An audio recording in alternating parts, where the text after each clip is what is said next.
ಯೇಸು ಕ್ರಿಸ್ತನ ಮೊದಲ ನಾಮದಲ್ಲಿ ನಿಮ್ಮೆಲ್ಲರಿಗೂ ವಂದನೆಗಳು. ಲೂಕ 27:46 ಯೇಸು ತನ್ನ ಶಿಷ್ಯರಿಗೆ ಒಂದು ಗಂಭೀರವಾದ ಪ್ರಶ್ನೆಯನ್ನು ಕೇಳುತ್ತಾರೆ. ನೀವು ಯಾಕೆ ನಿದ್ದೆ ಮಾಡುತ್ತಿದ್ದೀರಾ? ಗೆತ್ಸೆಮನೆ ತೋಟದಲ್ಲಿ ಯೇಸು ತನ್ನ ಶಿಷ್ಯರ ಬಳಿಗೆ ಬಂದು ಅವರು ನಿದ್ದೆ ಮಾಡುತ್ತಿರುವುದನ್ನು ಕಂಡರು. ಆಗ ಯೇಸು ತೀಕ್ಷ್ಣವಾದ ಪ್ರಶ್ನೆಯನ್ನು ಕೇಳಿದರು. ನೀವು ಯಾಕೆ ನಿದ್ರೆ ಮಾಡುತ್ತಿದ್ದೀರಾ?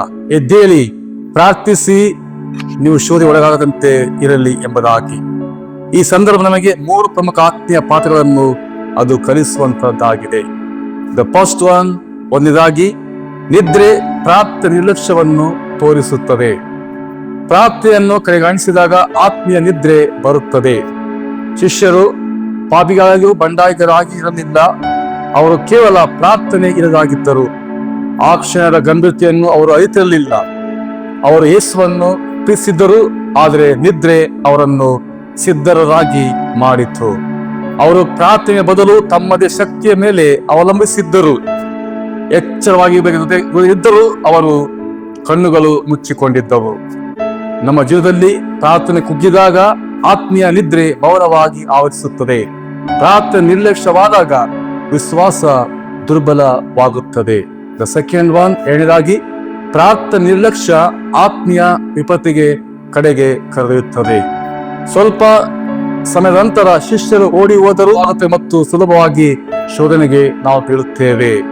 ಥರ್ಡ್ ಒನ್, ಮೂರನೇದಾಗಿ ಪ್ರಾರ್ಥನೆ ನಮ್ಮನ್ನು ಎಚ್ಚರವಾಗಿಯೂ ಬಲವಾಗಿ ಇರುತ್ತದೆ. ಯೇಸು ತಾನೇ ಅದೇ ತೋಟದಲ್ಲಿ ಸ್ಥಿರವಾಗಿ ಪ್ರಾರ್ಥಿಸಿದನು. ಪ್ರಾರ್ಥನೆ ಕ್ರೂಜೆಯನ್ನು ಎದುರಿಸುವಂತೆ ಅವನಿಗೆ ಬಲವನ್ನು ನೀಡಿತು.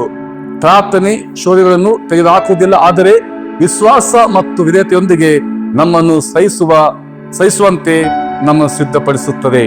ಪ್ರಾರ್ಥನೆ ನಮ್ಮ ಹೃದಯಗಳನ್ನು ದೇವರೊಂದಿಗೆ ಜೋಡಿಸಿ ನಾವು ಆದ ಇಚ್ಛೆಗೆ ನಮ್ಮ ಮನಸ್ಸುಗಳನ್ನು ನಡೆಸುವಂತೆ ಎಚ್ಚರವಾಗಿ ನಮ್ಮನ್ನು ಮಾಡುತ್ತದೆ.